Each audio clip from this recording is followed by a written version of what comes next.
Asinan mo, syempre. Ginagawa mo. Oo, diba? Wapin! At heto na naman nga pala tayo, syempre. Wow, diba? Wapin! At yun na naman nga, magluluto nga pala ako ng talagang makakapagpalakas ng resistensya natin at talagang makakapagpalakas ng pangangatawan natin. Wow, diba?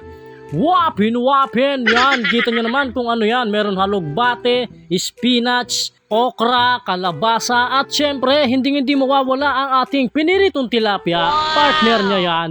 Wow, diba? Wapin! At dito nga guys, kahit malinis na yung tilapia ay nilinis ko ulit at saka ko hiniwa ng tigdala-dalawang piraso yung sariwa mong tilapia. Oh my God! Wow! Wow, diba? Wapin! Nung ginagawa mo. Oh. Matalsi ka naman tika yan dito ah. Ang angas mo ah. Yan, pinirito ko na nga pala yung tilapia at talaga nga namang nagpuputukan. Oh, no. Hindi ko nga alam kung paano ako magko-cover dyan. Wow, diba? Wapin!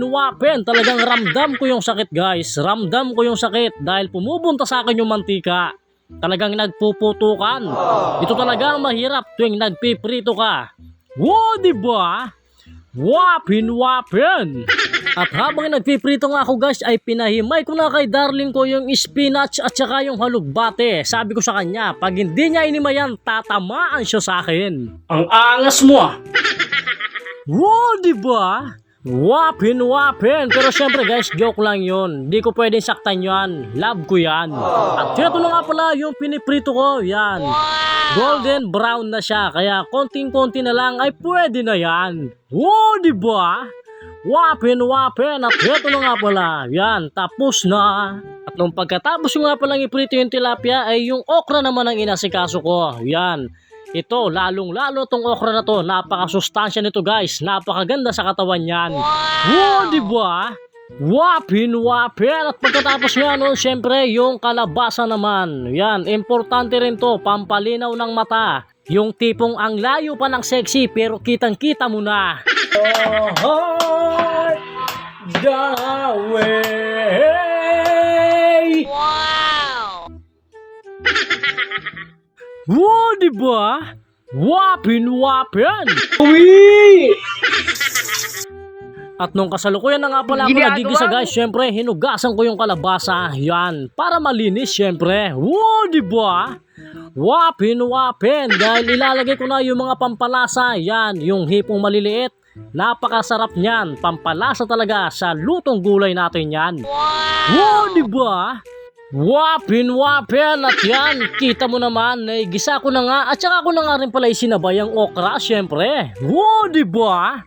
Wapin! Para kasabay niyang lalambot yung kalabasa. At saka ko na nga rin pala tinikman yung sponsor ng mama ko na tokwat kangkong. Wow, diba? Wapin! Talagang panalo. Sabi ko naman sa inyo, pag sponsor, panalo. Wow! Syempre, ugasan ko muna itong damo. Hindi naman pwedeng di hugasan to. Tama nga naman. Sige na, hugasan mo na. Huwag ka nang kumatak. Wow, diba? Wapin! At heto na nga pala guys, yung niluluto kong gulay nung kumukulo na. Yan. At dahil nga pala kumukulo na, chinek ko yung kalabasa at saka okra. At dahil okay na yung lambot nila, sunod ko na nga palang inilagay yung spinach at saka yung halugbate natin. Wow, diba? Wapin! Sama-sama na yan. At saka mo tinikman yung sabaw. Panalo na syempre. Wow, diba? Wapin! At saka pa kami nag-aasaran ng darling ko dyan. At dito na nga pala siya guys nung luto na. Yan, talagang mabilisan lang yan dahil isang kulo lang yan. Luto na. Wapin! Tingnan mo naman yung itsura. Kumakain lang nito ang talagang makaka-appreciate nito. Wow, diba? Wapin! I wanna be with you. At syempre guys, dahil luto na, mukbangan na to. Napakasarap talagang ipares ng ginisang gulay sa pritong tilapia. Wow, diba? Wapin! Panalo! Wow! At syempre guys, hanggang dito na lang. Wapin!